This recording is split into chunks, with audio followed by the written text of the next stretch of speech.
We'll break it down slowly. A big hour tonight. The corrupt, Trump-hating news media, they are dusting off their tinfoil hats, fueling up their black helicopters, and are running absolutely wild with baseless conspiracy theories about President Trump and his great health report. We're going to cover the out-of-control media and this bias. We do it regularly on the program, but this is now insane. This is a new level. So Dr. Ronny Jackson, he briefed the media on the results of the president's extensive medical exams. What did he find? A president in excellent health. Dr. Jackson is also saying the president that he did so well in a cognitive test, and he has normal, perfect neurological functions. No early onset on Alzheimer's or dementia. Now, of course, this did not fit the media and their preconceived fake news narrative that President Trump is crazy, suffering from dementia, early onset, and is mentally unfit to serve, which means in their twisted minds, he needs to be thrown out of office. For 49 long minutes, the media breathlessly, hysterically asking the president's doctor about his mental fitness. They couldn't believe the answers they were getting. He asked for the cognitive test. It's one of the best tests out there. And he passed it perfectly, 30 out of 30. This is something they have been obsessing over. You're going to enjoy this. Watch. Can you assess the president's mental fitness for office? The president appeared to slur his words while giving an address. Did you look into what the cause of that might have been at all? Are you ruling out things like early onset Alzheimer's? Are you looking at dementia-like symptoms? On what basis would you, and this is just a philosophical question, advise the cabinet that the president is unable to discharge his duties? How does that bar get met? When you analyze his cognitive ability or his neurological functions, that is not the same thing as a psychiatric exam or a psychological exam. It is not. You mentioned that you gave the president a cognitive test. Was that the mini mental state examination or the Boltzmann test? And if not, can you tell us what specific cognitive test you gave? It was. Given that there's scrutiny of what was overlooked at the time with President Reagan in terms of Alzheimer's and things he was then known to suffer from at a later date. Can you say that whether the test that you ran would exclude any of those things? The president's age in continuing his physicals in the future, will you also continue the cognitive testing? You say that the president was the one who requested the cognitive test, that it wasn't necessarily needed for someone of his age. Did he tell you why he wanted it done? What is your take of all the doctors and clinicians all across the country who have said that in this president they see symptoms of this, that, and the other? Symptoms in what way? Well, symptoms of dementia. Pretty amazing. Now, to reiterate, Dr. Jackson, he told the media that the president is in excellent health and he could easily serve for 2 terms. That really got to them. Now, the only thing wrong, okay, he has moderately high cholesterol. A lot of us do. He needs to lose a couple of pounds. A lot of us do. And, of course, the media, they couldn't stand the good news. They couldn't even believe it. Now, this is what's interesting. They have so convinced themselves in their little bubble that they have. You know, it's like an echo chamber that only they listen to. Endless hours of speculation that the president was unfit for office. So the press conference just continued to go off the rails like I have never seen before. Never before has a doctor been this transparent with the media asking Dr. Jackson about things like the president's Twitter use, his television watching habits, how many scoops of ice cream he has for dessert. Take a look at what supposedly is investigative journalism in this country in action. Take a look.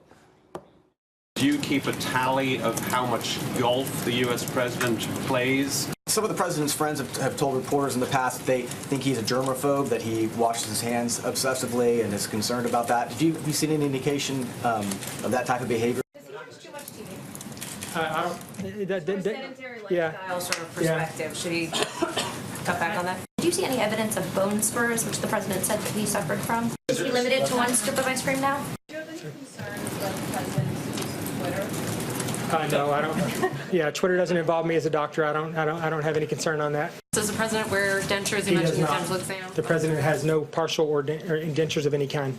You said he doesn't drink and he doesn't smoke, and other than the diet issue, did you address drug addiction? Drug addiction? I mean, any other drugs? Yeah, no, he has no drug addiction. We have a lot of people in the studio tonight. They're all laughing.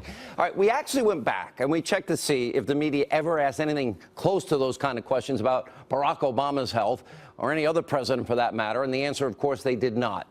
Now, after that frenzied display, members of the media, they should have their own heads examined. Look, I've said this before. Hating Trump is their heroin. It's their drug. And they're completely hooked on their drug. They're like addicts. The only thing that gives them their fix is attacking the president minute by minute. And the media is so completely, utterly unhinged and deranged. And today's press conference is just their latest episode.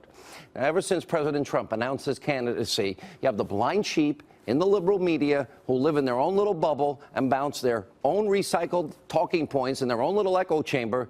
They've been rushing to create a new crisis after a new crisis after a new crisis. And their recent hyperventilation has reached extreme levels, even for their pathetically low standards, by the way.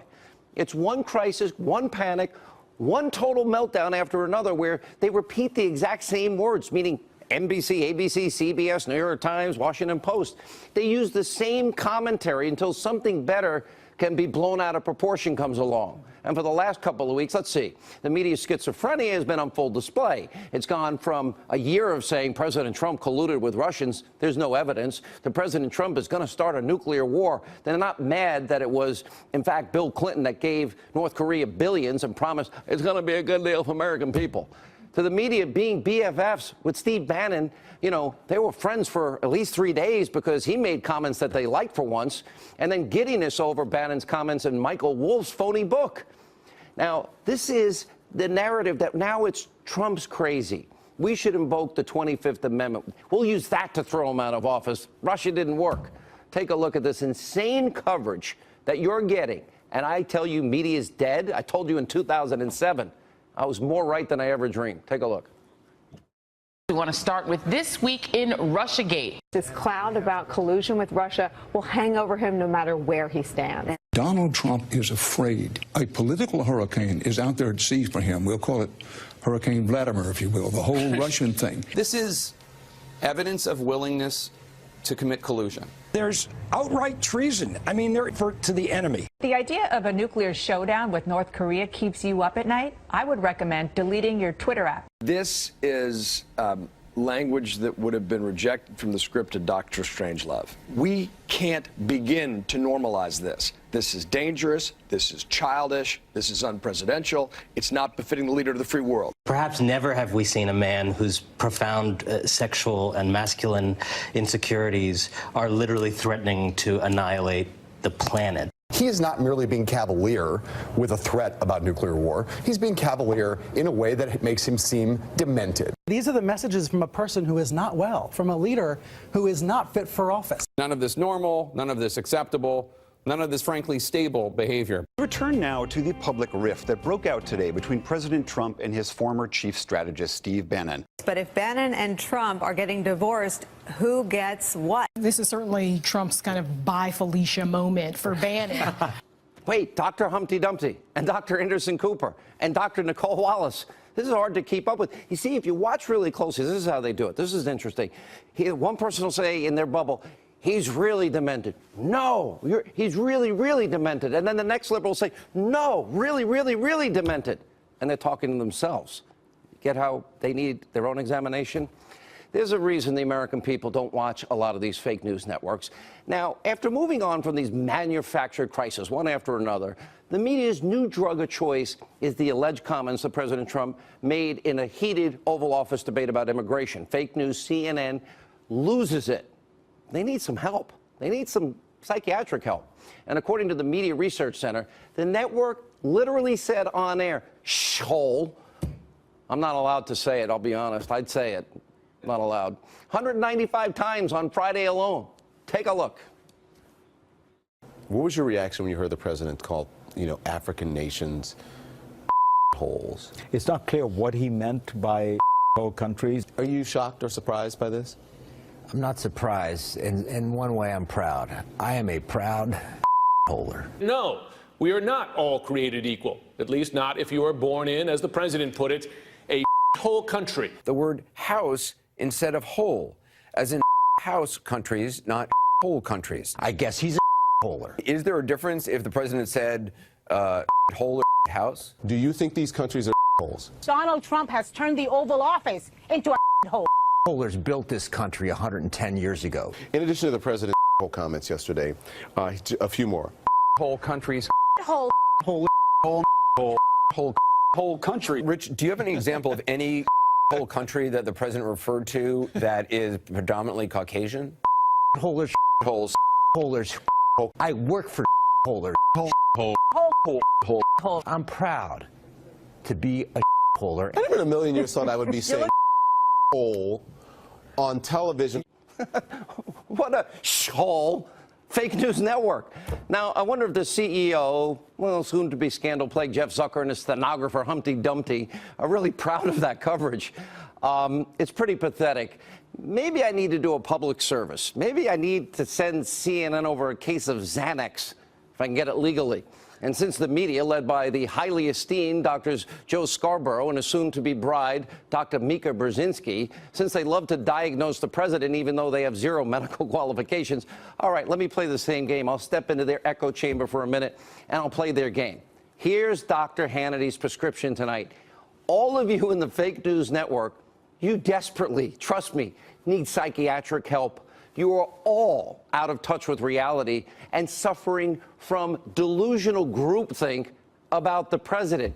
And if for some reason you overpaid, lazy so-called journalists can't pay for it, I'll help you because I'm probably paid more, and I'll offer assistance.